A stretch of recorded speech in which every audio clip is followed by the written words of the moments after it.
Trends O'Clock. This is Trends KE with KK Cedric. Hello, ladies and gentlemen. This is KK Cedric. Thank you very much for joining this The Alternative Voice tonight. We are ready to have a very amazing discussion tonight lined up for you. So I hope you are going to enjoy this one. Tonight, we are having a conversation with an amazing gentleman about communication. So get ready, get your questions ready, send them on communications at your job place where you work, your communication, either if you are running a business or you are looking for a job and you don't know just what to say, this is the place that you are going to get all that. So tell your friends to tell their friends that they should not miss this conversation tonight. Keep sending your questions at the Alternative Voice, wherever you're watching. If you're watching on YouTube, hapo kwa comment section, hapo ndio unatuma maswali zako, Facebook, Twitter, all those. And please follow our platforms and let's get started with this conversation. I am bringing on board this amazing gentleman here. Let me just add him right away into the stream.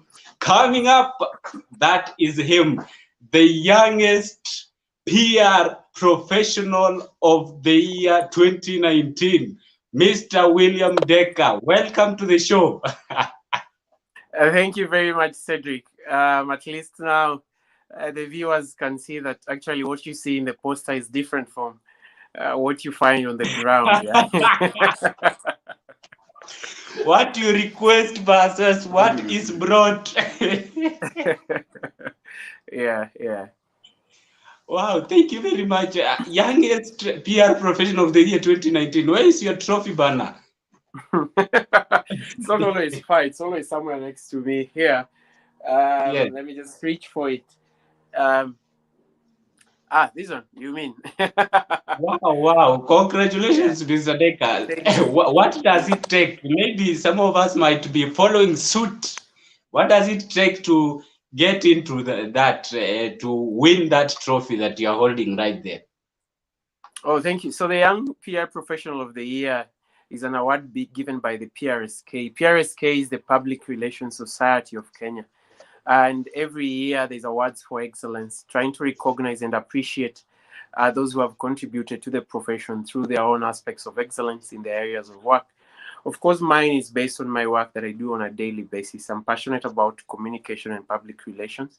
And more importantly, I'm passionate about health, so communicating around health.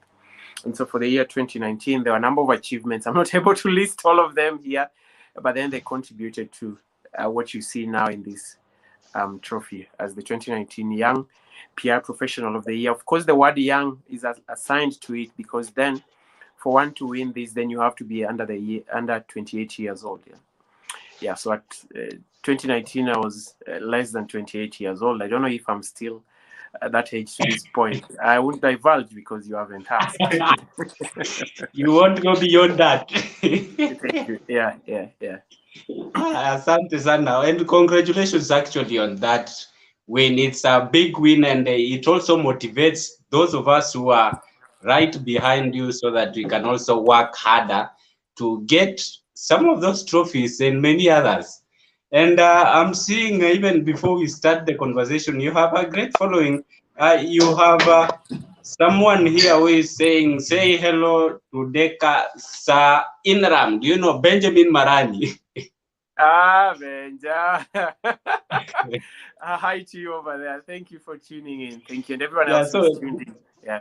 Yes, that's Benjamin Marani is called Sainram. So let's get into this conversation and help some people out here. So as you know, in Kenya, the rate of unemployment is so high, and people are looking for jobs. Some don't have the jobs. They are still looking for jobs. And then we shall kill those birds with the same stone, whatever that saying says, because also at the same time, there are those people who don't have jobs, but they decide to create their own jobs. So they become the employers. They are running their own businesses. And then those who look for jobs end up getting the jobs, but there is a a bridge there between looking for the job and getting the job. There is what you're supposed to do there. Then for those who are running their own businesses, before we get into the exacts of each of these three aspects that you're going to talk about tonight, first of all, what is this cardinal point that someone is supposed to know while communicating in this professional environment? What are these exact things that you have to know while you are communicating in a professional environment? Thank you for that, Cedric. And of course, you've asked many questions. And as you say, killing multiple birds with one stone. And that's what we'll try to do with one answer. It's the principle of alignment. One thing we actually less often talk about is the principle of alignment in communication. And I'll give examples if this one sounds too huge and sort of as buzzwords. Yeah. So this is what happens whenever you are communicating, whether to your customers, a business owner, or whether you're communicating as a job seeker or somebody who's trying to enter into a career path in a certain way, and you're writing your motivation letter, your cover letter, but also communicating at the point of interview or even the job search itself, there's one principle, we call it the principle of alignment. Whether it's in marketing where you're trying to sell a product to the end user, again, it's the principle of alignment. And whether it's in corporate communication and of course PR aspect to it, it's also the principle of alignment. How does this apply? So if you're communicating to a prospective employer, either in your cover letter, your CV, or even in a job interview, most of the time we only communicate and we say communicating is giving out your need, communicating your intent. But we forget that besides communicating your intent, your communication or your intent should be communicated in a way that it is aligned to the intent, the needs, the desires, or the expectations of whoever you're communicating to. That means if you're communicating to a prospective employer, you're communicating your job skills, your abilities, your career experience, your qualifications. All those should be communicated in a way that it is aligned to what the employer wants in terms of the right skill set, the right career experience, as well as the right qualifications.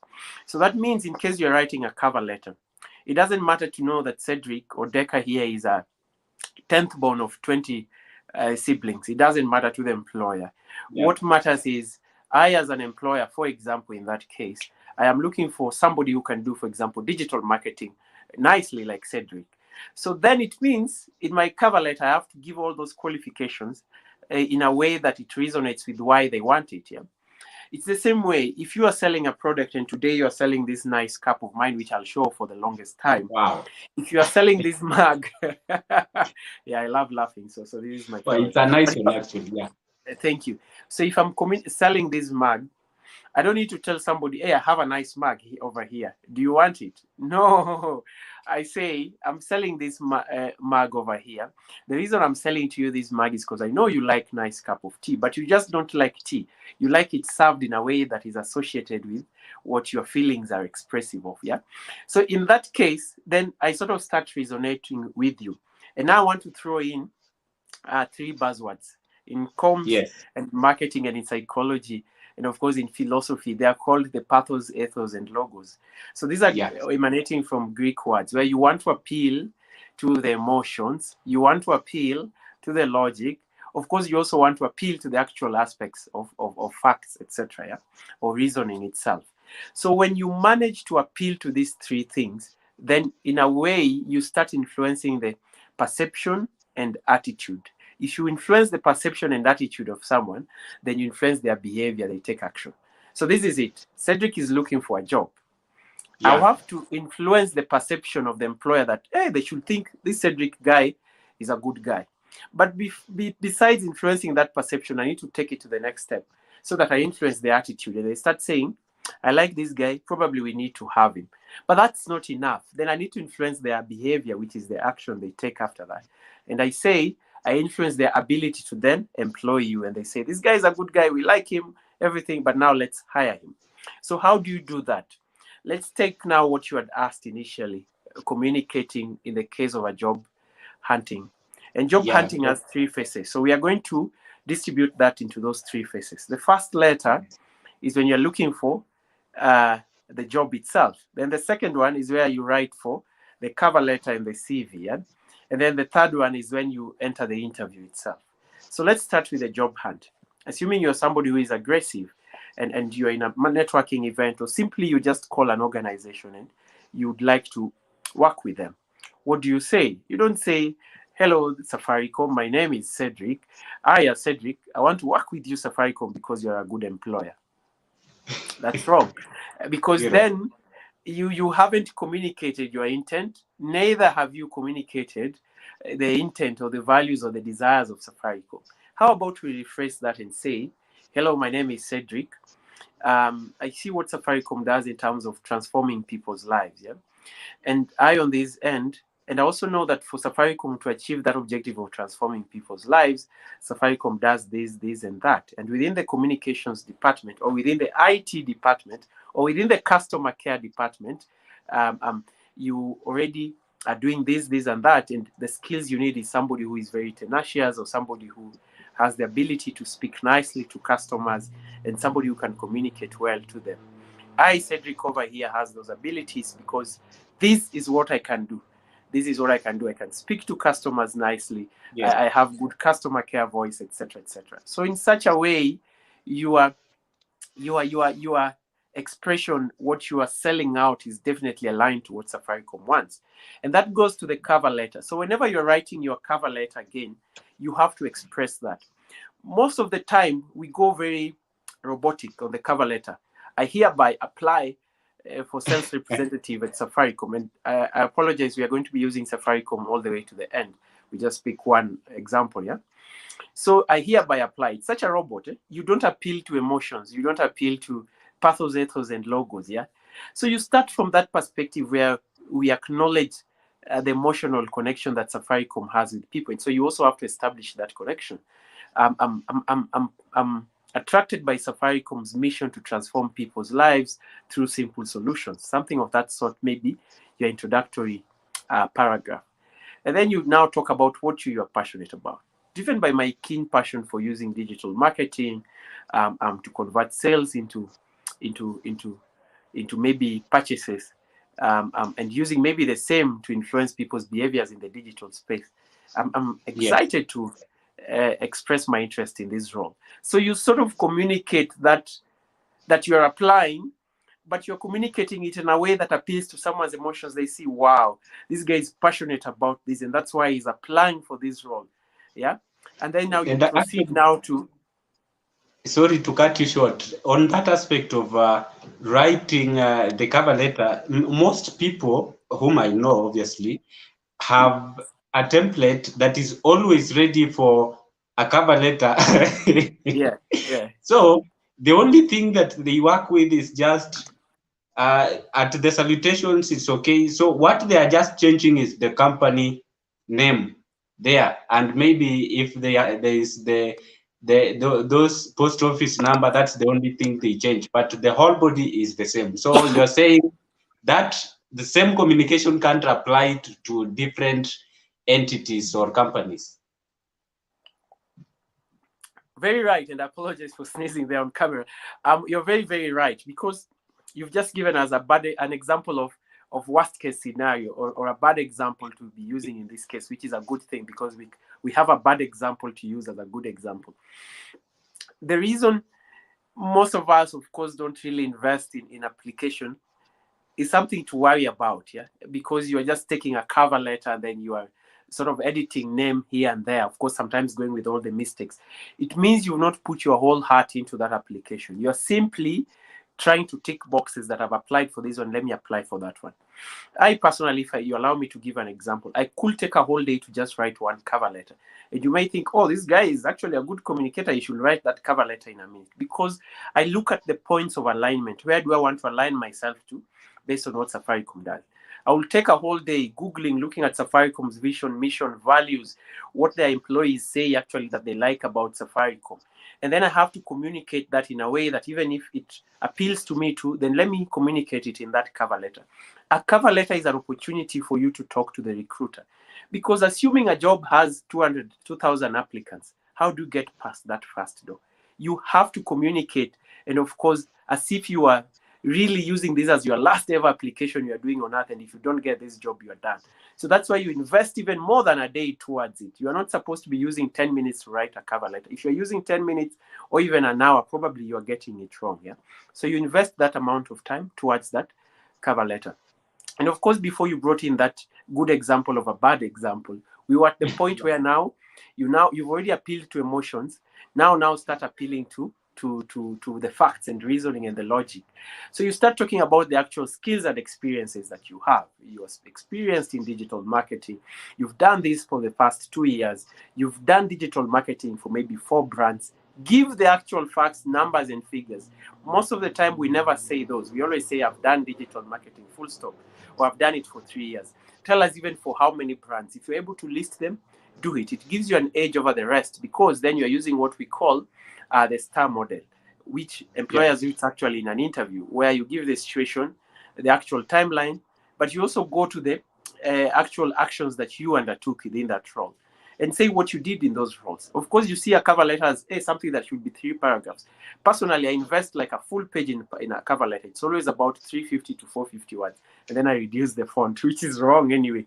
You could take it to 2 pages, but I feel that's excessive. So I use a smaller font, but a decent font, and compress it into one page. And of course, you conclude again now by appealing again to both the emotions and the facts. That given the skills and qualifications that you've expressed here, you're very much prepared to sort of help the organization achieve its objectives of transforming people's lives. Something of that sort. Finish it with a bang, just the same way you started with a bang. Now I can start reading comments and my trail of thought, Francis. Thank you, Francis. So that's actually how a cover letter should be fully invested in terms of time, in terms of emotions, in terms of facts, in terms of logic, in terms of reasoning, in terms of font. We need to put that too. And then, of course, in the CV as well, that should be communicated without lying, seeing that this job wants this particular skill set. Is it something you have, but you've not put it in on the... Please. On the CV, that's actually what I was going to ask you about. Many people have different CVs and they write them differently with very many things, including marital status. You will tell us if that is okay to have a marital status on the CV, but some people have up to like so out of uni and they have like 5 pages of CV. Is that something that someone is supposed to have from your experience as a communication specialist? As a communication specialist, lol. Ideally, there is no standard. And if I came here and say this is a standard for a CV or resume, then I would be outrightly lying to the bigger public. Yeah? But what do I recommend as an individual? First, I think it's more important to be very succinct, precise, and straight to the point, without omitting what's necessary. So let's start with the unnecessary things that can maybe shorten it from the start. It doesn't matter that you're married. It doesn't matter that you're single unless it was asked. It doesn't matter your age unless it was asked. It doesn't matter where you come from unless it was asked. Unless the job says you want somebody based in Nairobi, then you definitely... It categorically says we want somebody in Kericho, then you have to categorically say probably on the cover letter, based in Kericho, or in the CV itself, yeah. Or if you're applying for an international job, then you definitely say you're from Kenya. Yeah? So take out those ones, and the reason we take out those is probably they'll actually stop you at the door, because then you're giving somebody a reason to introduce unnecessary bias and say, Cedric is just 15 years old. We needed 16, so let us take him out. And probably you would have listened to Cedric at the interview. You would have actually loved it. The marital status as well, yeah, completely unnecessary. And probably somebody may not be biased against you. But once in a while, probably you could find somebody who says, a single person for this role probably is not yet ready to handle this, yeah. Or somebody says, a married person for this role will be too busy. We want a young tax for this digital marketing role. So probably that takes out those biases that will have stopped you at the door. Take them out completely, but it also shortens your CV, as we have said. Yeah. Now, going straight to the point, what is necessary? It matters if you belong to any professional organization, put it there. It matters that you put all your contacts there in terms of cell phone and email. It also matters for people to then know your educational background. So it matters for them to see your career experience. I don't think people are interested in hobbies, but if you have enough space, for sure you can include that if it is necessary. If you're applying for a choir master role, it's a nice thing to see that your hobby is playing the keyboard. But if Cedric is applying for a digital marketing role, I wonder why it's necessary for people to know that Cedric is good in chapatis for sure, which he is actually on screen here, I would dare say. But probably you could put that and keep it to the end. Yeah, key achievements are very important. These are sections we always leave out. Be sure that you have a section that highlights some of your key achievements. And we always have small wins. We always think that's not an achievement. You don't have to, I'm again bringing this back, and somebody will say this guy is too proud. You don't have to win a 2019 Young PR Professional of the Year award for you to put it as an achievement. I think the fact that, Cedric, if you've done 10 shows like this, the alternative voice, that's quite an achievement. You definitely have to put it. Francis is over here, very nice guy in geotechnology. I don't know what right word it is, because that's quite some nice stuff that Francis does. But if Francis has done maybe geo mapping for 2 counties, I think that's quite an achievement, mapping a whole county and doing 2. I know Francis has done close to half of this country, and that's quite an achievement he could put on the CV. Yeah? So look at those key instances that even you yourself, this is quite my personal achievement. It doesn't have to be the achievement of someone else. So keep those. Now, in terms of how many pages, I think if you are a fresh graduate, it goes without saying your CV may go up to 2 pages. And somebody is calling it CV, somebody is calling it resume. I call it resume because it's that succinct. And so usually I always submit a resume than a CV, because I want to leave a CV to Professor Makau Mutua for his 15-page CV, the curriculum vitae. So for me, I want to call it a resume, and probably it's time for all of us to start knowing that most of the time our 2-page CV is actually a resume. Today we're in a modern world with digital tools. Stand and get an edge over the rest. And you're a young person probably who is watching this. So make it a bit colorful. Probably find a theme color that you want for your CV. Divide it into column. One column shows the achievement. One column shows your career experience. And probably I could have come with my CV over here and put it here. No. So anyway, it's not good to write it like many people, some people do, like a composition on a white paper downwards to the second page, to the third. While it's not dangerous to do so, I think somebody who makes it more appealing and visually acceptable, with even graphs on what your skills are, I think it gets your foot on the door, because it becomes one of those CVs you can easily notice out of 2,000. How do you get your CV to be noticed out of 2,000? If all the 2,000 are white, for sure one that has a blue color somewhere will definitely be noticed. Yeah. The other thing now you've said is writing a composition, and you don't need the composition. You need to show what you've done. And another mistake people do on that point is you talk about either present or past tense, or you confuse tenses. So in one experience that you were a digital marketer, maybe in 2019 or 2020, the previous year, you are using continuous tense, and you're saying editing digital videos, writing articles. No, that was 2020. What you did was wrote articles, edited videos, transcribed audio. You see, something of that sort. Yeah? So keep in mind the tenses, the vocabulary. I know the time is short to literally say everything that a CV should contain, but I think the tenses matters for each experience.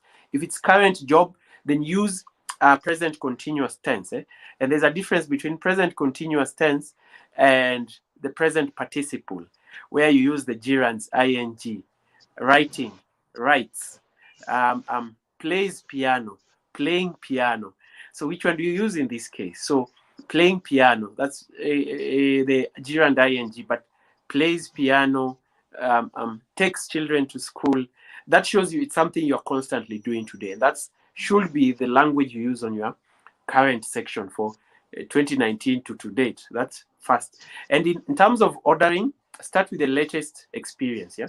And then you go down to the next. Some people always say, hey, this experience was big, let me put it first. It's just in order that put your current, then the previous, and then they go in that order. It shows you're somebody who is well organized.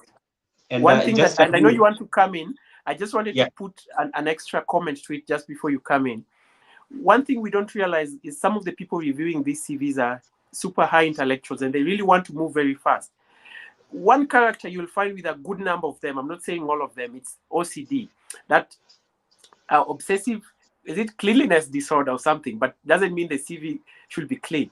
It means everything should look neat, aligned in one order. So not that here you use a different font, the next one you use a different font. Somebody sees that and it's immediate turn off, or what you call red flag.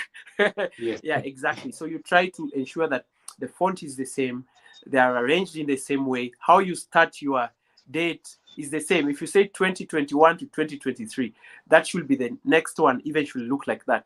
Not that now you start with more university than 2021. So just ensure those little things are visible and they look neat. Thank you, and back to you. Yes, thank you very much. And this is a very awesome conversation. I can see there are a lot of comments coming in here from our audience, and we will have to move fast. At least let me read a few questions from the audience before I get back to you with more questions. As we wind up, we have some few things that we haven't tackled yet. So allow me read this from my screen here. And question here on awesome insights on job hunting, buffering. That's Beda Otieno tuned in. Very true. I agree with him. They agree Beda with is what a you pixel perfect graphic designer. He designs yeah, something Beda. to the last pixel. Yeah. Excellent. Very amazing job that he does there with better graphics. Ruth Simbolei, nowadays there is this online format for writing resume, which is maybe easiest way to some of us. So is it professional? Is it? I think you'll just have to pick, for those who are having questions, just pick them up, then you will answer them. Best Star Prof, thank you very much for tuning in to the show. Someone here loves this talk. That is our producer who is off today, all the way from India, Daniel Jaka, and quickest recovery to Daniel Jaka. So that he will be back on this job next week. We hope so. Joyce Terry. Someone is touched there with chapatis. Kisungu legit. I waited for this. Kisungu Dekker, Kisungu. Aya, one here. This is so good. That's the Millennial Christian. That is Julie Wangui, tuned into the show as well. In CV writing, that's Edwin Otieno. Brevity is a sign of wit. The shorter, the better. Wow, well put there, Edwin. Thank you very much. And CV, yes, there are people who have CVs even up to 10 pages.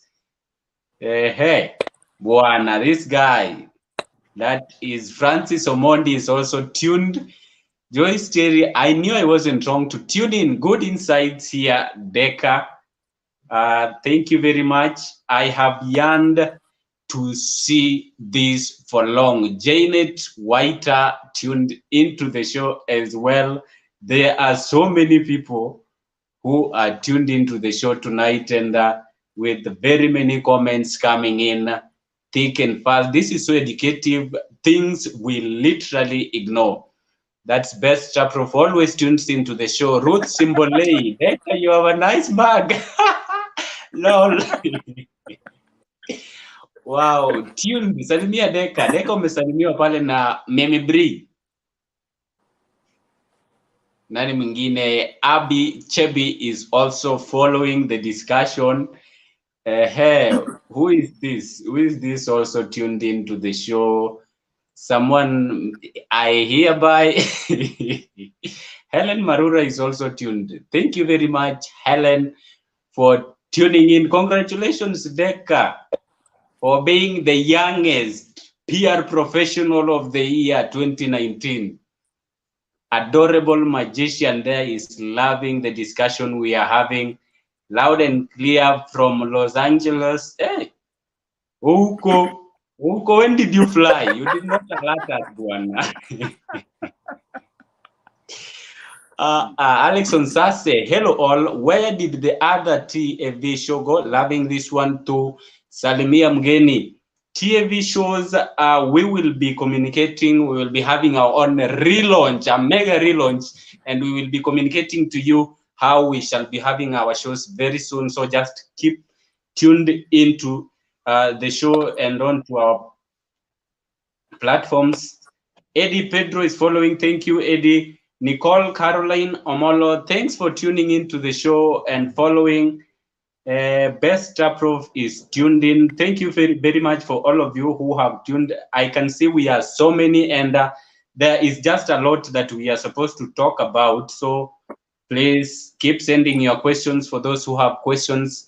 Moist Bridge tuned in. Village Boy Otieno is tuned in. Thank you very much, Village Boy, for tuning in to the show. As well as so many of you are sending questions, and Dekker, you'll just answer that before any question you have picked.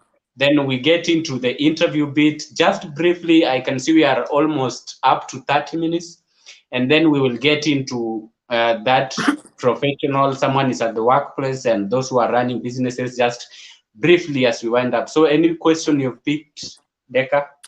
I've picked a number of them in the comments, and thank you so much for all those comments, including those on YouTube. I can see my good friend Abdul Karim Yakubu from Nigeria.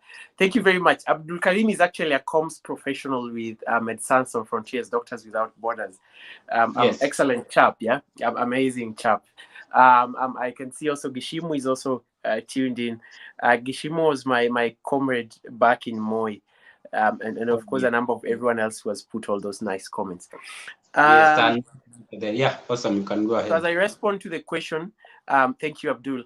I can also see the comments by Edwin and those that you shouldn't ignore. Edwin Ouma, or the Village Boy, where he mentions brevity is key. He also mentions value proposition, which I'll come to, because even in communicating in a relationship, there's that value proposition. Communicating your intent in a way that it aligns with the intent of the other person. So if you are hoping to couple someone, then you definitely also have to communicate what you're offering in that relationship in a way that aligns with what they want. Anataka kijana anakula chapati mzuri, but huyu anataka msichana anapika chapati mzuri. So you're all aligned in that way, yeah? So the question from Ruth is a good one, and again, one not to ignore.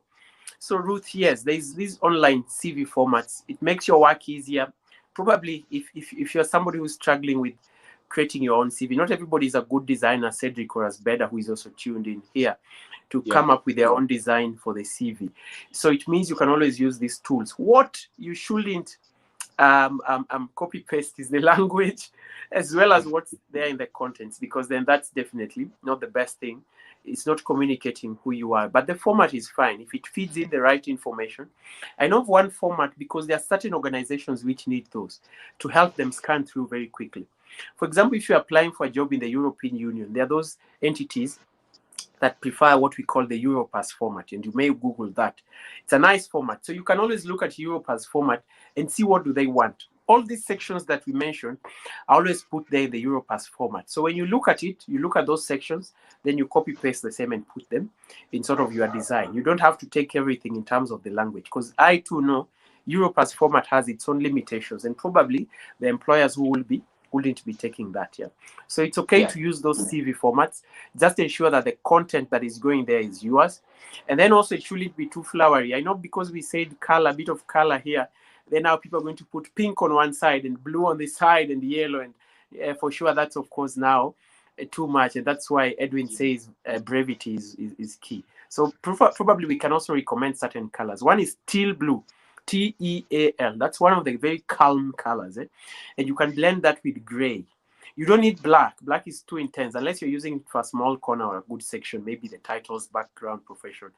Other colors you may use is the deep blue. Probably the one you're seeing on your screen here, but also this one is one of those colors that really is so strong, so you want to use it for a nice section somewhere. The Facebook blue is a good one. The Twitter blue is the teal blue. It's perfect.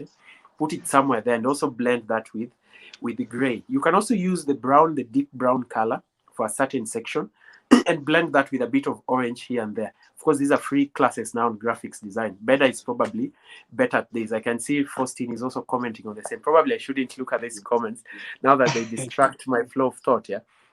But that is in terms of how you want your CV to look like. So next thing, you've gotten the chance to go to the interview. How then do Yes. you sort of You communicate are, your you are now content? at the interview panel now. How are you supposed to address your answers to pass out? You introduce yourself to the panel. Let's say it's a panel of 3-4 people. Then how do you give your answers on the panel? And we will just keep this brief because of the time. Thank you for saying we keep this brief so that next time we come for a full session on interview, because it's a full session. I'd want to start from the psychology. As soon as you enter that interview room, remember you're interacting with human beings. So it matters a lot that your psychology resonates with their psychology. Come in, smile. Everybody who smiles is sort of 80% better than they look in real life. So smile.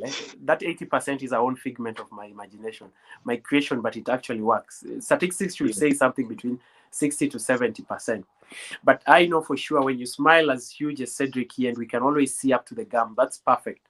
But you don't exaggerate it, because your smile also has to resonate with your eyes, how it dims in a smaller way. So that's a good thing. Of course, you don't take a seat until you are offered one. If you're offered tea, water, etc., take that happily. If you're offered tea and there's only one spoon, just take the tea, don't use that spoon. It shows you're selfish and you won't give a chance to the next person to use it. If you're offered tea, don't put sugar before you taste. It means you're somebody who's judgmental. You already think this tea is not having sugar. That's a whole section we can always talk about. Anyway, now you've sat down and there's no tea, and it's an easy way. Nobody's testing your ability to take tea. From what you're saying, the interview begins even before it begins. Exactly. Very small things people never look at. But you apply for institutions which are serious as banks. There's always be somebody at the corner who doesn't say anything. He observes literally your demeanor, because your demeanor, that's your behavior, how literally, of course, demeanor, even the smaller bits of your demeanor definitely count. We never look at those, even how you take your seat, etc. Of course, don't be too cautious. Just be human. Sit down. As they introduce themselves, always carry a notebook. I always say, people think it's going with a Mwakenya. Just go there with an empty book.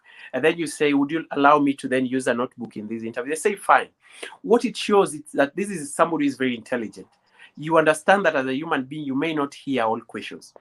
But that is what it communicates to them. To you as a person, the notebook really helps you keep your confidence and your calm very rightly. Because even if you pretend you're writing, you're scribbling something, it helps. But above all, you should scribble something, so that when somebody asks you a question, you note it down in a way that you will respond to it. It also helps you arrange your thoughts when you're looking at that notebook. When somebody's asking a question, you can actually put how your answers will be. But that's towards into the introduction, yeah? So when they introduce yourself, so the way the panelists have sat, write their names in that order, because you may not remember who is James, who is John, and who is Michael. Or let me put in the gender aspect. Your 2/3 guys don't say. So you want to know who is Joyce, who is Francis, or who is Edwin, yeah? So put in the order in which they are seated. So if a question comes from this end and you say, that is actually Joyce asking this question, so you note down Joyce. When you begin answering the question, you say, thank you very much, Joyce, for that question. Let me tell you what this does. Human beings are all the same. We all love our names. Nobody doesn't love his name. Of course, that is broken English, but everybody loves the sound of their name. And then you say, Cedric, thank you very much for that question. I know you've been enjoying it when I mentioned your name here. Okay, I'm kidding. But in a panel interview, it's nice to respond to people with their names. It shows you somebody is considerate, but above all, they love it. What it does, again, it communicates to them psychologically. This person is our person. He already knows me. He already feels like he should know me. You see, something of that sort. That is one. So you note their names when they ask you a question. When you are asked a question, it helps to nod. Of course, don't do it dramatically. What it does, again, is this person feels this person is really aligned to me. And when you are answering the question, once in a while nod. Even if you're saying the wrong answer, they'll take it. This is because subconscious, and people never know the power of the subconscious mind. When you're communicating with someone's subconscious, it's even more powerful than the conscious aspect of it. So when you nod and you find moja na nod hivi, saa zingine hata skew what you're saying. They also want to feel like they're listening to you. And so whatever that answer you spew, even if it wasn't the right one, there's a way you gain a bit of acceptance, yeah? That is now how you respond to questions. Now, how do you respond? If one person asks you the question, is seated at the middle. Remember, you are addressing the whole panel. You don't address only this person. So you start by looking, when you start answering, you look at this person. Then you pan your eyes through the other persons in the room. So you go to the person maybe on the left or the right. Then you go to this other person as you're still answering. When you finish your answer, your eyes must rest on the person who answered that, who asked the question. Again, you're making everyone feel engaged. So that's psychology. So psychology gives you probably more than up to 60 or 70% of getting this right. Yeah. Sometimes, Francis, sometimes you are asked a question that you don't know. Again, it helps to be very honest. And I always say, don't say I don't know. So always attempt. There's always a marks for attempt. So you start by, I may not know the right answer to that question. Or you can use a disclaimer, another one that says, probably what I'm going to respond to is not actually the answer you're looking for. But if I attempt to respond to that, X, Y, and Z, and you're done. Yes. And then you listen to what they say. If somebody tells you it's actually not that one, it's because there are some panelists who fight with you and tell you, no, it's not that one. Then you say, oh, thank you very much for bringing that to my light. I think after this interview, this is one of those areas that I'm going to actually look into. So it shows you're a solutions-oriented person. You don't know, but you respond to it. So we are done with psychology. Now let's go to the questions. Get to the questions, right? Yeah. Thank you. And I don't know how much time we have so that I don't delve into too many questions. Question one that you'll always find from the start of the year to the end of the year, from 19 Patopuk to today, is tell us about yourself. Again, Cedric, nobody cares if Cedric is the last born of 50 siblings. What matters to the employer is Cedric the guy who is going to do this job. So your introduction, even though it's your CV, you don't make it sound like you're telling your CV, but you talk about your CV literally. My name is Cedric. Yeah. Up to this point, I've graduated at Moi University with a bachelor of this. I've been doing this, and that. This is what I've achieved so far, etc., etc. Align it very much towards qualification and experience. Excellent. Where will you be? And I'm skipping to the right to other questions. Where will you be in the next 5 years? No employer, of course, some do care, but most probably don't care where will this chap be in the next 5 years. What they care about is this the guy who will stay with us, or amekuja cause anatafuta hii kazi na akipata ingine ataenda. So you definitely also have to express your enthusiasm and how you are looking forward to growing. And of course, most of us say, I want to be the head of. That means so selfish. You want to just grow vertically. You also have to express that you want to grow cross-sectionally, not horizontally, cross-sectionally. So you want to be in this organization, gain a number of skills across different functions and departments, so that probably in the next 5 years, if you're a leader, of course, now you've said if you've gone vertically, so if you're a leader in this department, you're able to handle the task in a way that it contributes to probably the mission, objectives, blah, blah, blah of the organization. Another question they ask, most of these, I won't give you answers, but I'll just give you prompts.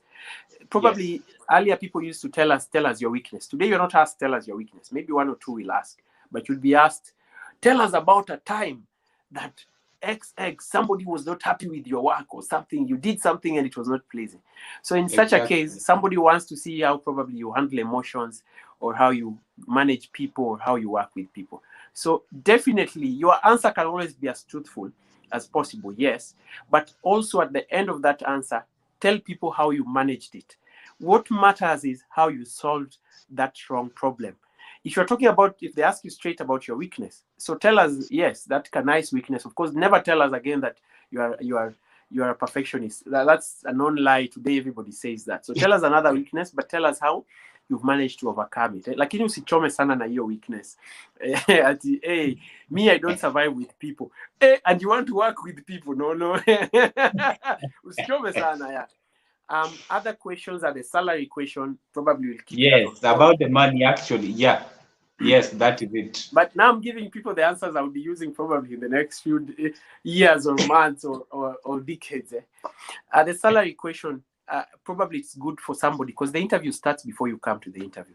It's important that you sort of research, ask, make phone calls, go to Glassdoor.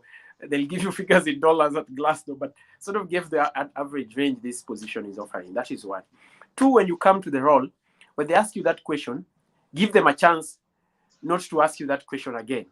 Throw it back to them, and you probably say that I understand that organization X, and Y. Mention them by name. People love their name. We say that as the cardinal rule. So mention, I know alternative voice has its own salary scale that appreciates people based on, or that rewards people based on their skills, expertise, and blah, blah, blah. And probably I'm happy and flexible to fit into that scale. They tell us, no, you tell us what you want. Now, that's where you say what you want. Now, again, on what you want, don't give a range. A range means the lowest you give in that range is what will be taken. If you want between 10 to 20,000, they will take 10,000, and you shouldn't complain because you are acceptable to between 10 and 20,000. So how do you get the right answer? Either take the average of that range you're comfortable with, or take the highest range you're comfortable with. Of course, this one now, there's no right or wrong answer. Kama umechoma sana ni shida yako. But again, look at the market industry. Some of us, you finish school, you want a job at 100K. Unless you're going to work for some huge tech or oil company that makes so much in turnover and has a huge, or you're going to work for an organization that one of its policies pay people six figure. So start with what the market rate offers. I know if you graduate today, for an internship, probably 20 to 30K. For an entry-level position, 30 to 60K. For probably somebody who has done a year and a half, probably 60 to 80. Or somebody who has done 2 years, 80 to 100. 2.5 years up to 150K. 3 years now goes up to 200. Now up to 4 years, then now you start talking about 250, 300. Of course, there are different jobs which offer different things. But that's sort of like the average you'll always find, and you feel safe around it. And then now you can now look at your qualifications and then I'll say, probably I need this. Also look at your past experience, what you are earning. Try to increase it. Of course, try always to increase it by either 30 to 40%. But if you want to do it 50 or double, that's fine. Yeah, because they ask you for your previous payslip, but also what you're comfortable with. You may gamble with double or 3 times, and somebody you'll be lucky. They'll actually be offering that. But remember the cardinal rule again. Give them a chance. Give them a chance to let you skip that question by your first response. With that, you come out as not so selfish. You come out as somebody who is actually considerate. Then when you give your answer, now the figure you had mentioned, also give a disclaimer that you're flexible. You can adjust on the lower side if that's what they require. But if they want you to adjust to a higher side, tell them you'll happily accept that and you'll give them value for money. Which other question do you think they asked that we should respond to? I think we have tackled all questions, unless someone has another question from the comment section, which I'll be taking on the interviews. But let's get into this. Oh, there's one more question. Yes. I forgot about it. Why do you want this job? Or why this company? Or why are you the best person? So let's distinguish the two. Why this company? Why should we hire you? That has to do the pathos, ethos, logos thing. Start with the emotional aspect. Don't start with the hardcore skills. Start with how your values and passions and what you stand for resonate with them. So once you're done with that part, convince the values part, then I'll go to the skills, and then I'll add what extra you bring. Because you always say in digital marketing, probably everybody is just a digital marketer. They know a bit of Google skills, etc. Then you add that you also know SEO, or you also know video, something that puts you an edge over the rest. So those 3 aspects: how your values resonate with them, then what are your skills, and then what else do you bring on the table. So that will answer like 3 or 5 questions, like why should we hire you? Why are you the best person for this job? Why do you feel you are better than the other candidates? Something of that sort. Of course, you never agree that you're better than other candidates. So briefly, what you're trying to say is that when you're answering a question like that or the previous ones, you should actually be answering to the job description, the job description of the job that you are applying for. Exactly. Yeah. You shouldn't be responding to they want a cook, but you are responding about a cleaner. You can only add the part that you are also good in cleaning at the end, so that it brings the fact that vitu zikichafuka hapa kwa vyombo, huyu jamaa anaenda kusafisha.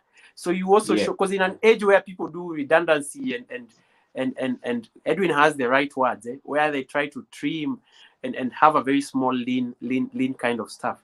People should have the ability to multitask. Not all of us have that ability, but probably all of us do.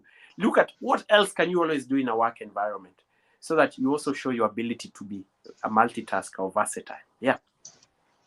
Yes, exactly. So let's get into this. Very many young people, because of the economy, there is no work, and very many young people have gotten into creating their own employment, like self-employment, and in that aspect they get chances maybe to hire a person or two or three, then grow into a company. But then with that, many don't have the training of communication on how they are supposed to communicate as the young bosses of their businesses, running a business, and how they are supposed to communicate to their employees. So in that aspect, what would you tell a young person who has just started their own business and they're adding a person or two? Thank you. And this is something not only just all employers, but more importantly to young people. And there is the bit around emotional intelligence. And remember, workplace is people, not just the actual work. That's why HR departments world over today, they're transitioning. You find that in some organizations, they don't have the title HR department. They call it the people department. Because people have realized that in an organization, it's the people. Previously, we've put emphasis that you're a resource. You need to get this done. You forget that this is an individual who has emotions, feelings. They have family. They have people who respect them. They have people who depend upon them. When you look at somebody that way, then one value will come in foremost, which is respect. And so people always sometimes forget that part because you are the boss, then, especially the young people who have started up their own startups, etc. Remember that every person you are dealing with has their own innate human capability, their own humanness, what makes us human, and you have to respect those things. And so deal with people very politely and humbly and respectfully. We always don't think that human beings are so resistant when you try to change them, but when you don't want to change them, they'll change. So it's the same way you tell somebody, have you done this? Have you taken this off? Why is your desk not this? Why have you not done this? So you are putting in some force, and force is always met by force. So the force they'll meet you with may not be the exact force you expect, that they'll tell you, well, talk up and nini. They'll do it in a different way. Either they won't deliver, they'll go be on a go slow, or they takes out that aspect of a seamless working because you've taken out respect. And some of the organizations that thrive globally very well, there's a lot of respect for every person in the organization.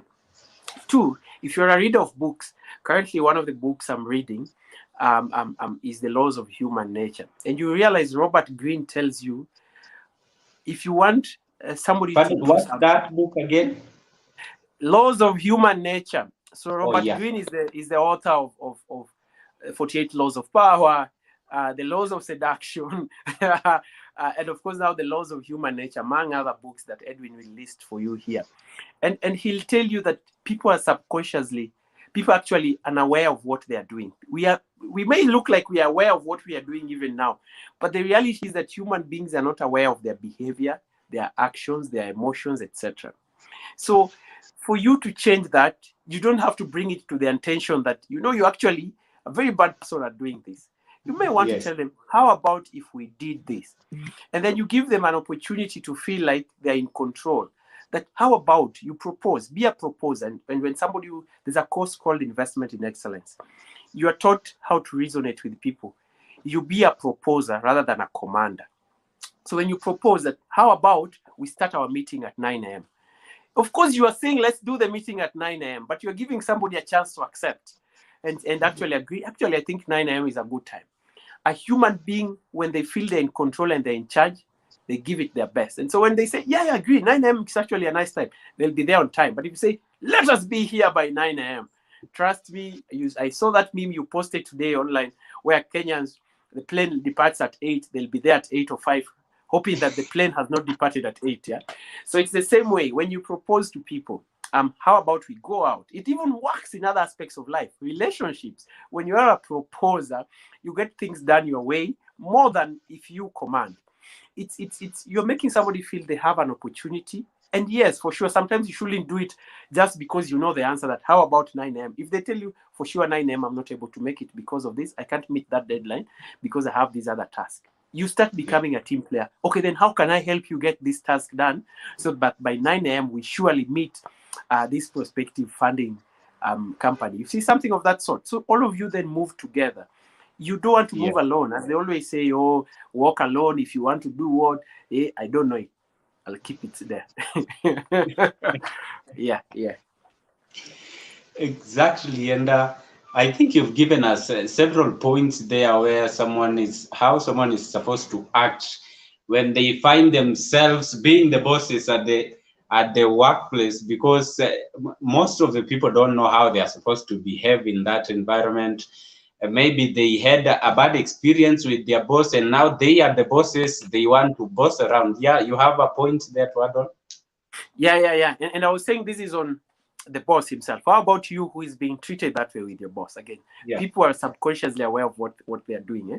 So again, you also have an opportunity to transform someone by also being the person who also helps them become better people. Sometimes we forget that even the toxic people, because nobody is toxic, the toxic people don't have an opportunity to change, and you can change them. If somebody is asking you and is telling you, commanding you to do this, and that, you don't resist immediately. So you take it on. Yeah.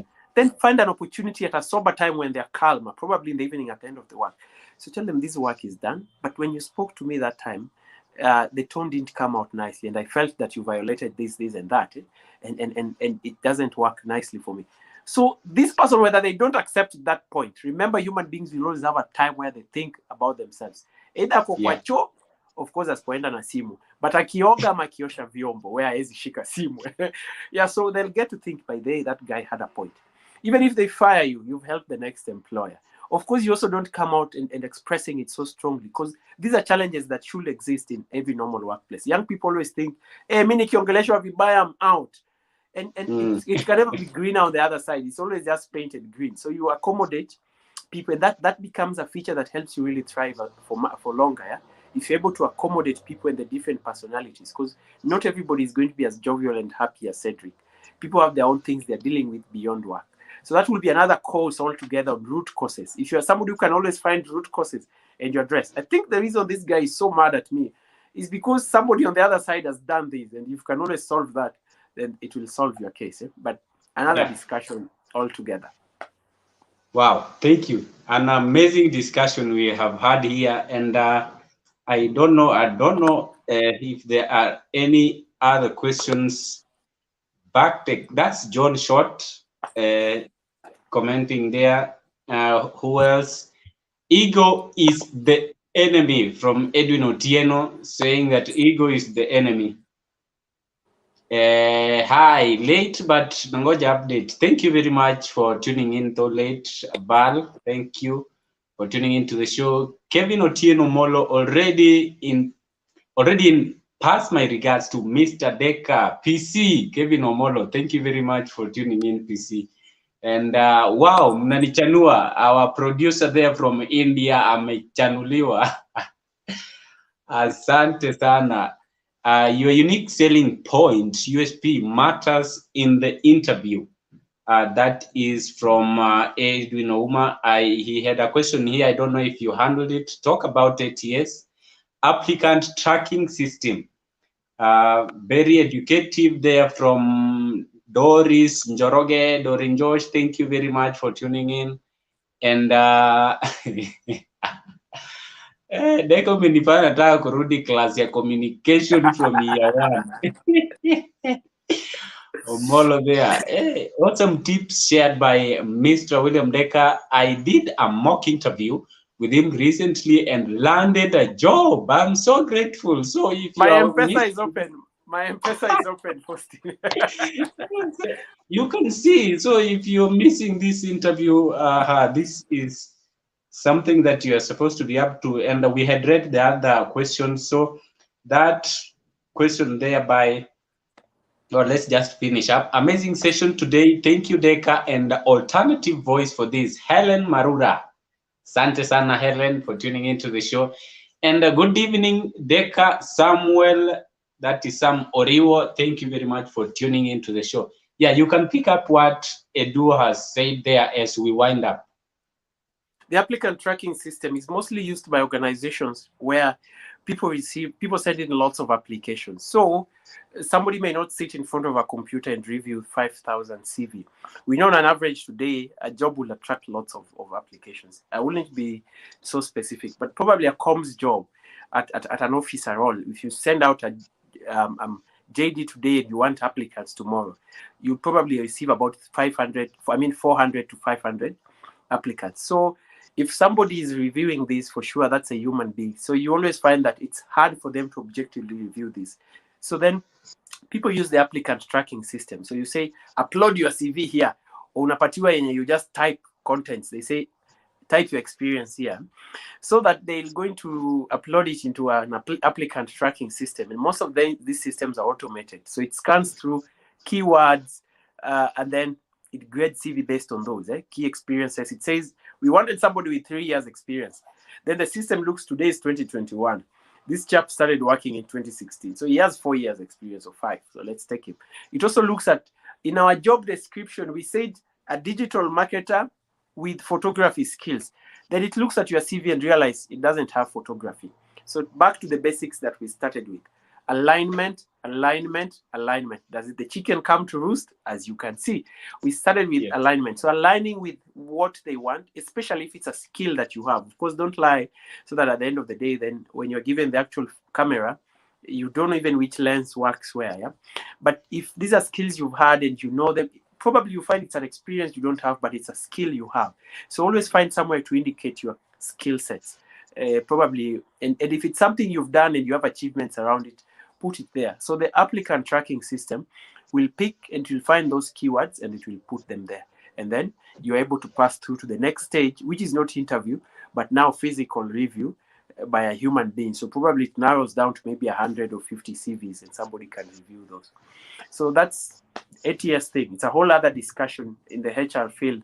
People like Edwin, who are very experienced in HR, will definitely speak better than I do around that. Yeah. Yes, I think Edu, if you are still watching, we might just be having you on the show soon. So please, if you get our call, kindly heed us and educate some of us Kenyans on these matters. Thank you very much, Dekker, for showing up to this discussion. We are very much grateful. People have learned. There are so many questions. Some are still sending them, others we will answer them online. Thank you very much for showing up. And that is William Dekker, communication specialist, public relations personnel of the year, youngest in 2019. There with his trophy. You came with it.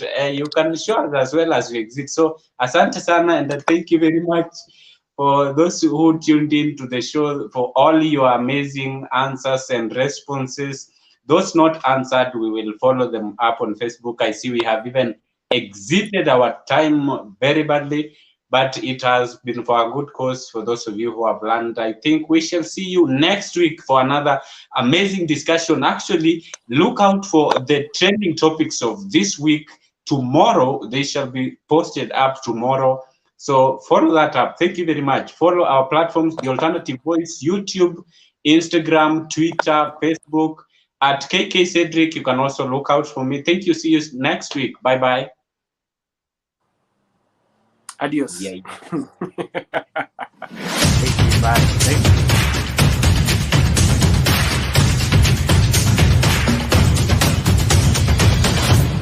It's Trends O'Clock. This is Trends KE with KK Cedric.